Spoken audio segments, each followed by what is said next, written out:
Good morning, boys and girls, and welcome to a new year in the Faith Zone.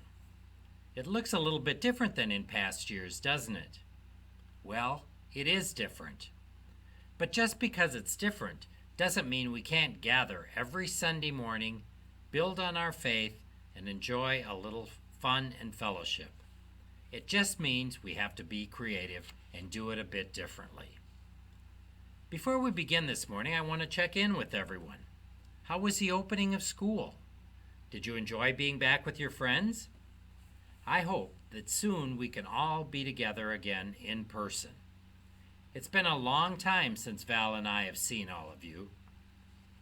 And now I need to ask a favor of you. I need your help. One of our friends is feeling a little sad this morning because she can't see her friends, and I'm hoping you'll cheer her up. Will you do that for me? Boys and girls, this is Ellie. Ellie, these are your Faith Zone friends. Morning. Why the long face, Ellie? I don't know. Things are so different. I miss everyone. I miss the hugs I would get. I miss playing games and having fun with everyone. I just feel so alone. But you're not alone, Ellie. Sure, things are a little bit different now, and there's a lot of things you're uncertain about. But that's okay. Today's a new day. We'll all be able to be here together right now, and we can always put our trust in God's power. I don't know. Ellie, have you ever had to follow directions? Well, sure. Lots of times. How about you, boys and girls? I know I have, time and time again. I've followed directions from my parents, my friends, my boss, my teachers. Everyone's followed directions at some time in their life. Even people in the Bible had to follow directions. Today, we're going to read a Bible story about a guy who followed directions from God, even when God didn't have all the directions. This guy had to trust God with things he didn't know. Right now, there's a lot of things we don't know either. But even when we have uncertainties, we can trust God's power. And maybe, after reading the story, we can learn about other people, how they trusted God, and how we can trust God too. I'm going to read you this morning a story from the book of Genesis. Now the Lord said to Abram, "Go from your country and your kindred and your father's house to the land that I will show you. I will make of you a great nation, and I will bless you, and make your name great, so that you will be a blessing. I will bless these who bless you, and the one who curses you I will curse, and in you all the families of the earth shall be blessed." So Abram went, as the Lord had told him, and Lot went with him. God was 75 years old when he departed. Abram took his wife and his brother's son Lot, and all the possessions that they had gathered, and the persons whom they had acquired in Hanan, and they set forth to go to the land of Canaan. When they had come to the land, Abram passed through the land to the place, to the oak of Moriah. At that time, the Canaanites were in the land. Then the Lord appeared to Abram and said, "To your offspring I will give this land." So he built there an altar to the Lord, who had appeared to him. From there he moved on to the hill country and pitched his tent. And there he built an altar to the Lord and invoked the name of the Lord. In this story, Abram followed God, even though he didn't know where he was going or what was going to happen. And even though he was uncertain, Abram trusted God. Now I want to play a game. Let's go on an imaginary trip. In order to be prepared for our trip, you need a road map and things you want to take along on the trip. But I'm not going to tell you where we're going until just before we leave.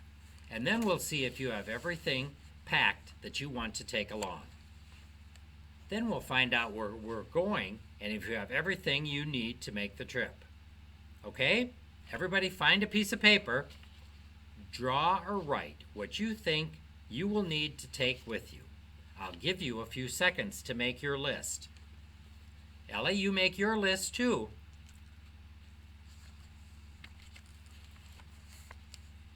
Okay, let's look at our road map and see if you have everything you need. We're going to go to Florida. Are you taking the right things with you on our trip?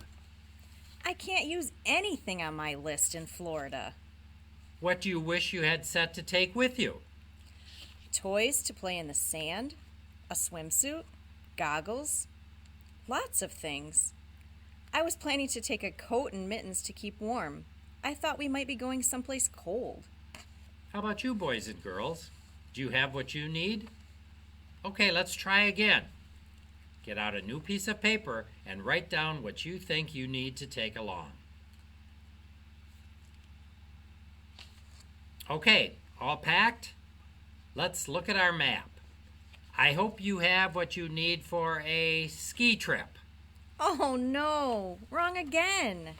Are you ready for that cold mountain air? What else would you need? I packed a swimsuit and no warm clothes. How about you, boys and girls? Let's try it one more time. Let's make one more list.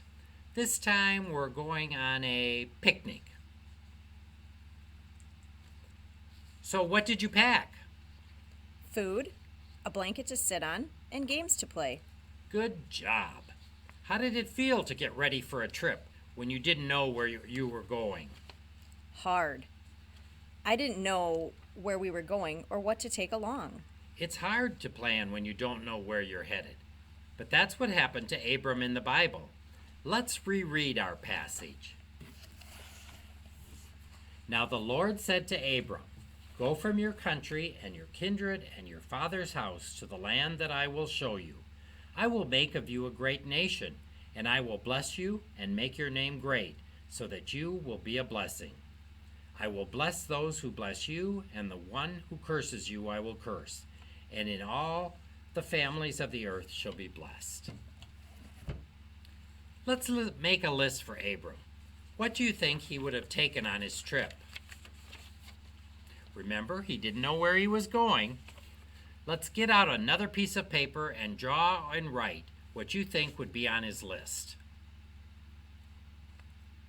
So, what did you put on his list? Just like we didn't know where we were going on our imaginary trips, Abram didn't know where he was going. But you know what? Even though God didn't tell him where his trip would lead him, and there was uncertainty on the directions, Abram went. He trusted God's power. Let's see what he put on his list to bring with him. So Abram went as the Lord had told him, and Lot went with him. Abram was 75 years old when he departed. Abram took his wife and his brother's son, and all the possessions that they had gathered, and the persons whom they had acquired, and they set forth to go to the land of Canaan. When they had come to the land, Abram passed to the oak of Moriah. So, what did you notice that Abram brought with him? He brought his family, his animals, and some camping gear. I think he probably needed more than one piece of luggage. The cool thing about Abram is even though God didn't tell him where he was going and didn't give him a map, Abram went. He trusted God's power to guide him. We can do that too. God showed Abram to go to Canaan and he went. Then God promised that one day Abram and his family would own that land. But the story doesn't stop there. Then the Lord appeared to Abram and said, "To your offspring I will give this land." So he built an altar to the Lord who had appeared to him. He built altars to worship God. That's right. We can trust God's power even when we feel uncertain about what's coming next or how things will end. Sometimes we just need to do the first thing he told us to do and wait for more instructions. And as we go down the path planned for us, we can worship God. Life was uncertain when Abram began his journey, and even after he left, he faced more uncertainties. In many ways, Abram's journey is just like our current situation when we're facing uncertainties. We don't know when we can meet in person. We don't know how long before things will return to normal. We don't even know what normal is. But like Abram, let's trust God with our uncertainties to show us the way. Okay? Okay. I feel better already. I know I'm not alone, and no matter what happens, I can trust God to watch over me and protect me and show me the way. Well, I'm glad you're feeling better, Ellie, and I hope you have a good week. Well, it's time to go now. Stay well and stay safe, Ellie. I will. Goodbye. I hope we can get together again soon.